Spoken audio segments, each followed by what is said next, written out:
Good morning, everybody, and welcome to English 1150 Net Section 30. I'm thrilled that you're in this class for the next 5 weeks, and I can't wait to learn more about you and sort of dissect and investigate and learn from the short story selections that we have at hand.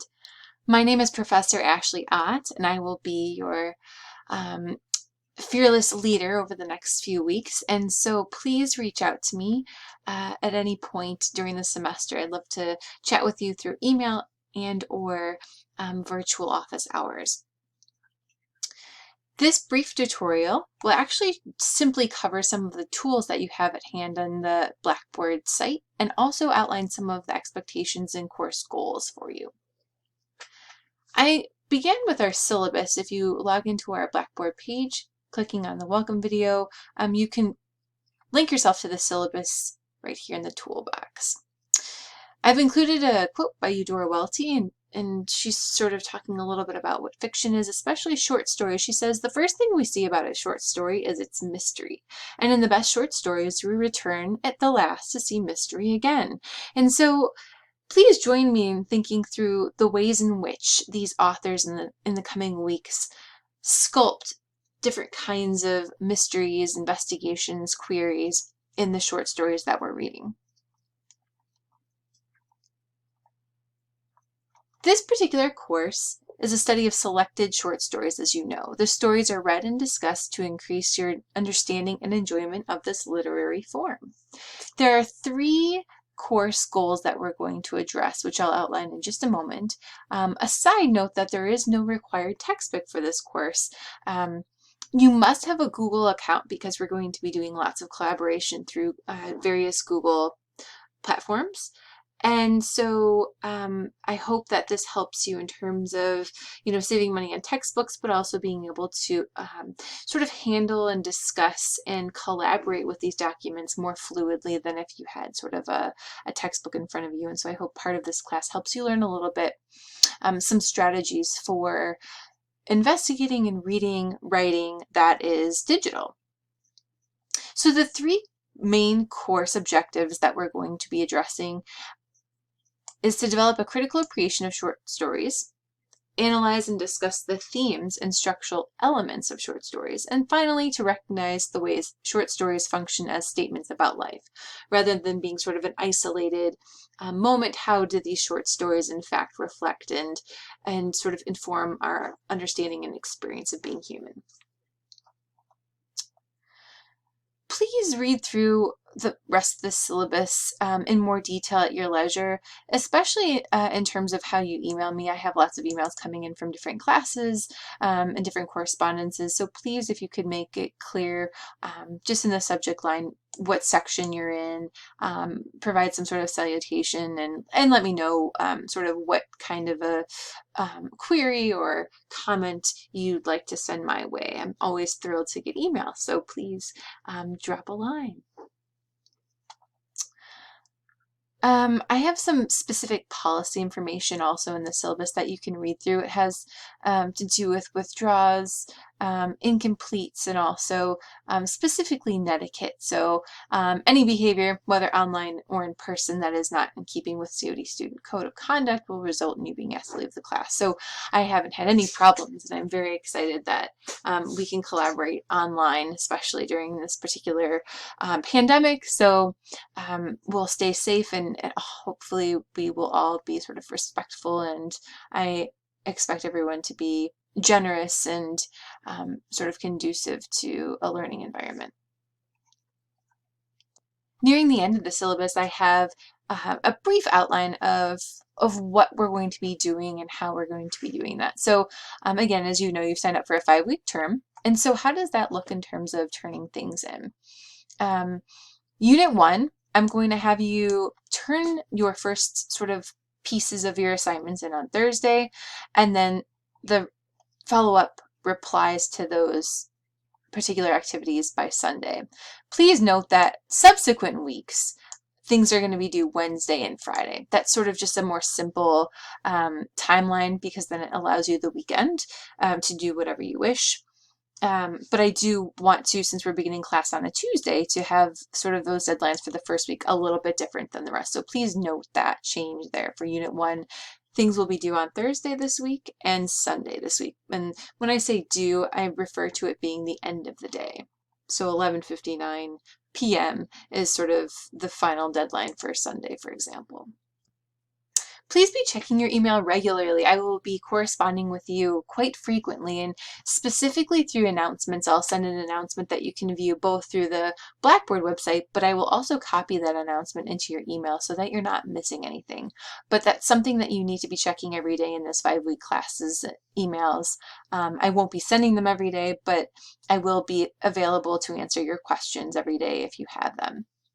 I will get back to you within 12 hours of an email sent to me, and a little bit longer perhaps sometimes over the weekend, although I've been pretty accessible lately. Please also note that we have a units folder, which you'll find each week's assignments in. I have a due dates document that explains exactly when things are due throughout the semester and kind of outlines what I expect. So I write, this is not a self-paced course. You must work through the units by following the schedule. So introduction is first week. So welcome to short fiction.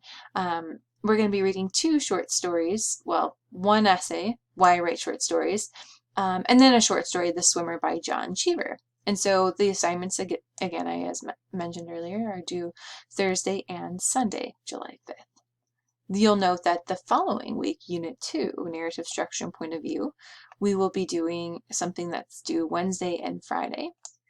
And I also have some of the readings in here so you can get a little blip at kind of what's forthcoming.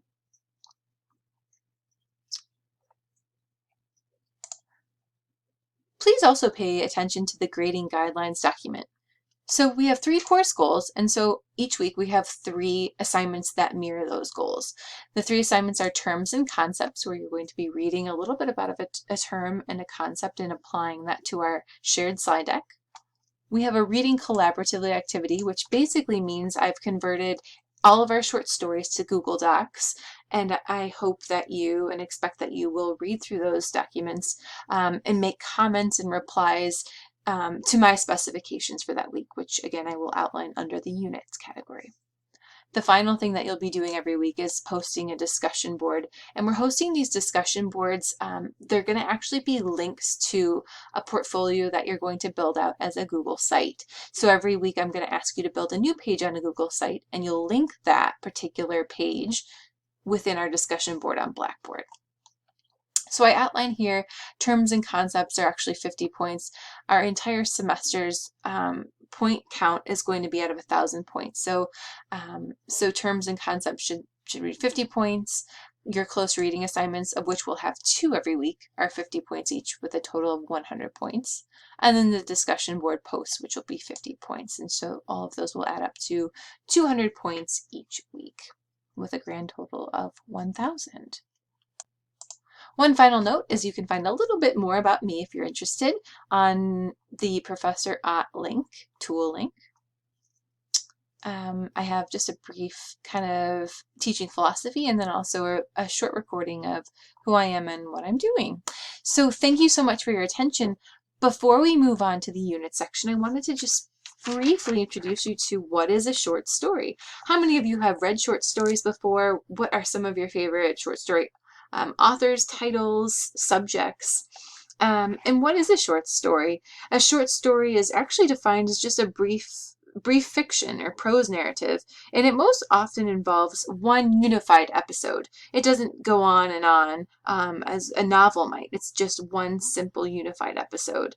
Early in the 19th century, the American writer Edgar Allan Poe was one of the first to attempt an analysis of the short story's aesthetic properties. And we're going to read Edgar Allan Poe, I think in unit 4. And he stressed the importance of unity within a short story. It makes it seem, the short story appear less fictive and more realistic by having it kind of unified in that way. So the short story is a concentrated form. And so I want to think a little bit more about what does that mean? How is the action different? How is the theme displayed differently in these short stories because it is so compacted, because the ideas have to sort of survive in the length of a very short, a very short amount of space.